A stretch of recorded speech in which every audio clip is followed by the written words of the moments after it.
ఉషోదయం ప్రేమించు కాపరి ఉషా కిరణాలు ఉదయకాలపు వాక్య ధ్యానంకు మిమ్మల్ని ఆహ్వానిస్తున్నాం. ప్రార్థన. మమ్మల్ని మిక్కిలిగా ప్రేమిస్తున్న పరలోకపు తండ్రి, ఉదయకాల సమయానికి వందనములు స్తోత్రములు చెల్లించుకుంటున్నాం. మమ్మల్ని ప్రేమించి ఈ దినమును అనుగ్రహించిన ఈ ప్రేమకు వందనాలు చెల్లించుకుంటున్నాం. దేవా, అనేకులకు ఈ కృప లేక ఆయన నిన్నటి వారిగా ఉన్నారు. మేమైతే నీ కృప చేత కాచి కాపాడబడి నడిపించబడుచున్నాం. ఈ ఉదయకాలమున మాతో మాట్లాడము, నీ వాక్యము చేత బలపరచుము, నడిపించుము. యేసు పరిశుద్ధ నామమున అడిగి వేడుకుంటున్నాను పరమ తండ్రి, ఆమేన్. ఈ ఉదయకాలపు వాక్య భాగము లూకా సువార్త 14వ అధ్యాయము 15వ వచనము నుండి 17వ వచనం వరకున్న వాక్య భాగమును చదువుకుందాం. ఆయనతో కూడా భోజన పంక్తిని కూర్చుండిన వారిలో ఒకడు ఈ మాటలు విని, దేవుని రాజ్యములో భోజనము చేయువాడు ధన్యుడని ఆయనతో చెప్పగా, ఆయన అతనితో ఇట్లనెను, ఒక మనుష్యుడు గొప్ప విందు చేయించి అనేకులను పిలిచెను. విందు కాలమందు అతడు ఇప్పుడు సిద్ధమై ఉన్నది, రండని పిలువబడిన వారితో చెప్పుటకు తన దాసుని పంపెను. మనము చదివిన వాక్య భాగంలో ఒక విందు సిద్ధపరిచి ఉండటము, ఆ విందుకు ఆహ్వానించబడిన వారిను పిలుచుకొని రమ్మని ఒక యజమానుడు తన సేవకునితో చెప్పే కార్యమును చూడగలము. అయితే 15వ వచనములో ప్రభు అయిన యేసు చెప్పుచున్న మాటను చూడగలము. ఎవరైతే దేవుని రాజ్యములో ఆయన యొక్క బల్లలో ఉన్న రొట్టెను తినేదానికి ఏర్పరచుకునబడ్డారో వారు ధన్యులు అని. అనేక మంది దేవుని రాజ్యములో ప్రవేశించేదానికి, దేవుని యొక్క కార్యములకు తాము అప్పగించుకునేదానికి అనేక సార్లు సాకులు చెప్పేవారిగా. ఈ యజమానుడు లేకపోతే ఈ వ్యక్తి ఆహ్వానించినప్పుడు, ఒక వ్యక్తి నేను ఇప్పుడే పెళ్లి చేసుకున్నానన్న, ఇప్పుడే పొలము కొన్నానన్న, ఇప్పుడే నాకు ఈ పని వచ్చింది, నాకు ఆ పని వచ్చిందని సాకులు చెప్పటము ప్రారంభించి, ఆయన ఎవరైతే ఆహ్వానించాడో వారు ఆయన యొక్క విందులో పాల్గొనని ఒక స్థితిని మనము చూస్తూ ఉన్నాం. అనేక సార్లు దేవుని యొక్క సన్నిధిలో దేవుని యొక్క ఆశీర్వాదమును సంపాదించుకునేదానికి ఆయన చేత పిలువబడిన వారు కూడా నిర్లక్ష్యపరిచిన దాన్ని బట్టి అవి మరి ఒక్కరికి అనుగ్రహించబడటం మనం చూస్తూ ఉన్నాం.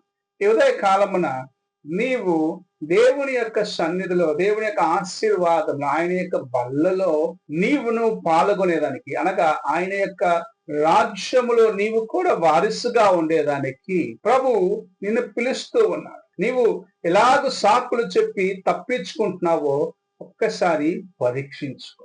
నీవు సాకులు చెప్పి చేసే ప్రతి కార్యమును బట్టి నీవు దేవుని రాజ్యమునకు దూరముగాను, ఆయన కృప నుండి దూరపరచబడిన వ్యక్తిగాను ఉన్నావని దేవుని యొక్క వాక్యం సెలవిస్తుంది. అయితే ఎవరైతే పూర్ణ హృదయముతో, పూర్ణ మనస్సుతో ఆయన యొక్క పిలుపుకు, ఆయన యొక్క స్వరమునకు విధేయులైతారో, దేవుని యొక్క పిలుపుకు లోబడ్డవారు ఆయన రాజ్యములో వారసులుగా ఉంటారు, ఆయన యొక్క ప్రజగా ఉంటారని ప్రభు మనకు జ్ఞాపకం చేశారు.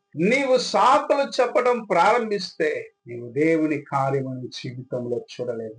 ప్రతిసారి నాకు ఈ శోధన వచ్చింది, నాకు ఈ అవసరత వచ్చింది కాబట్టి నేను నీ సన్నిధికి రాలేదు, నేను దేవుని కార్యం చేయలేను అని నువ్వెన్ని సాకులు చెప్తావో అంతగా ఆయన యొక్క ఆశీర్వాదమునకు నువ్వు దూరముగా వెళ్తున్నావని దేవుని యొక్క వాక్యం సెలవిస్తుంది. నీవు పిలిచిన వెంటనే ఆయనకు లోబడినట్లయితే ధన్యుడుగా ఉంటావు.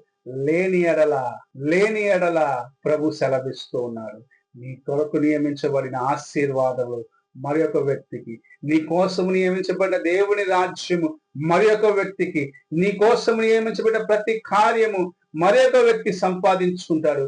నీవు విడవబడిన వ్యక్తిగా ఉంటావని దేవుని యొక్క వాక్యం సెలవిస్తుంది. ఈ ఉదయ కాలమున విడువబడిన వ్యక్తిగా మారిపోవాలని ఆశిస్తున్నావా, లేక ప్రభు పిలుపుకు లోబడి ఆయన స్వరమును విని ఆయన యొక్క స్వరమునకు లోబడి ఆయన రాజ్యంలోకి ప్రవేశించేదానికి ఆయన పిలుపుకు విధేయుడుగా ఉంటావా?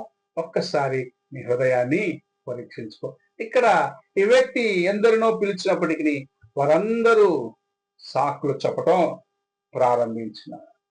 చివరికి వీధిలో ఉన్న వారిని, ఎవరైతే ఆయన యొక్క పిలుపును విని వెంటనే రాగలరో వారందరినీ పోగు చేసి బిందులో వారందరికీ పాలించినాడు. ఈ ఉదయకాలమున పిలువబడ్డ వ్యక్తిగా నీ ఉండి నిర్లక్ష్యపరిచినట్లయితే మరి ఒక వ్యక్తి అతను కుంటివాడవచ్చు, గుడ్డివాడవచ్చు, చెవిటివాడవచ్చు, ఎలాంటి వాడైనా సరే పిలిచినప్పుడు లోబడ్డ వాడిని ప్రభు ఆశీర్వదించి నీకు ముందుగానే తన కార్యము తన ద్వారాగా చేస్తే దాన్ని చూస్తూ అలాగనే నిలిచిపోయే పరిస్థితి వస్తుంది.